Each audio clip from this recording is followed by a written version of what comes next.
Subject verb agreement के series में हम आगे बढ़ते हैं और एक नया रूल फिर समझते हैं।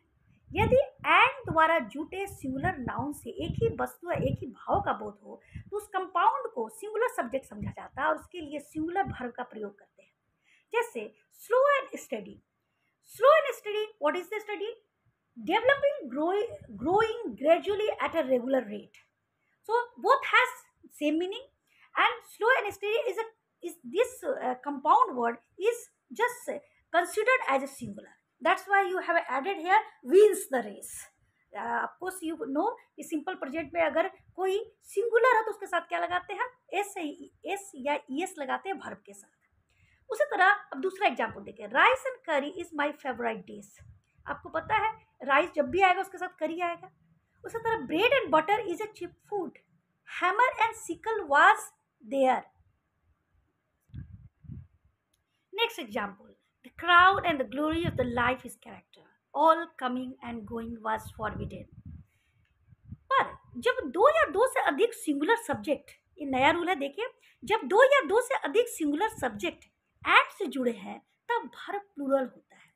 जैसे Tom and Mary are now going to school. What you have used here? Are. Neetu and Mahima have gone to Delhi. What you have used here? Have. वो singular subject attached with and, so that's why you are using here plural. Okay, plural verb. Now next I want to say, जैसे अगर दो singular noun and से जुड़े हों पर उनसे एक ही व्यक्ति या वस्तु का बोध होता है तो वर्ब सिंगुलर होता है। जैसे देखिए यहाँ पर, the coach and captain has a right. यहाँ कोच, जो कोच है वही कैप्टन है, बट किंतु जब उनके पहले आर्टिकल्स या डिटरमिनर्स माई, योर, आवर लगा हो तो दो अलग अलग व्यक्तियों का बोध होता है। जैसे देखिए यहाँ एंड के बाद भी आर्टिकल है, यानी ये दोनों जो है अलग अलग व्यक्ति है और इसलिए यहाँ पर हमने प्लूरल वर्ब का यूज किया है। Thank you. चलो शॉर्ट में हम एक बार फिर से समझ लेते हैं इसको।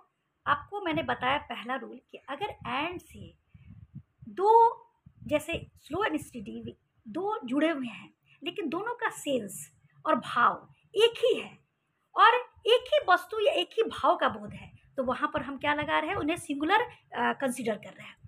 ठीक उसी तरह जैसे राइस एंड करी, bread and butter, hammer and sickle, the crown and the glory of the life is character, all coming and going was forbidden. दो या दो से अधिक सिंगुलर सब्जेक्ट एंड से जुड़े हों तो यहाँ पर हम क्या यूज कर रहे हैं? आर। उन्हें प्लूरल कंसीडर कर रहे हैं। ठीक है, दोनों जो है अलग अलग सिंगुलर सब्जेक्ट है। वहाँ क्या था कि कंपाउंड को एज अ होल एक कंसीडर किया जा रहा था, इसलिए हम सिंगुलर वर्ब यूज कर रहे थे, लेकिन यहाँ दोनों को हम अलग अलग जैसे कंसीडर कर रहे हैं, इसलिए यहाँ पर प्लूरल वर्ब हम यूज कर रहे हैं। आपको एक और नया रूल बताया कि सिंगुलर नाउन कंसीडर किसको करते हैं हम? जब हम देखते हैं कि एंड के बाद भी आर्टिकल है तो वो दोनों अलग अलग व्यक्ति होते हैं और वहाँ प्लूरल यूज करते हैं। और यहाँ पर देखिए, द कोच एंड कैप्टन, यहाँ पर एंड के बाद कोई ऐसा कुछ नहीं है, यानी कि दोनों एक ही है, सिंगुलर कंसीडर किया जा रहा है और जिसके अनुसार हम वह वर्ब हैज लगाए हैं।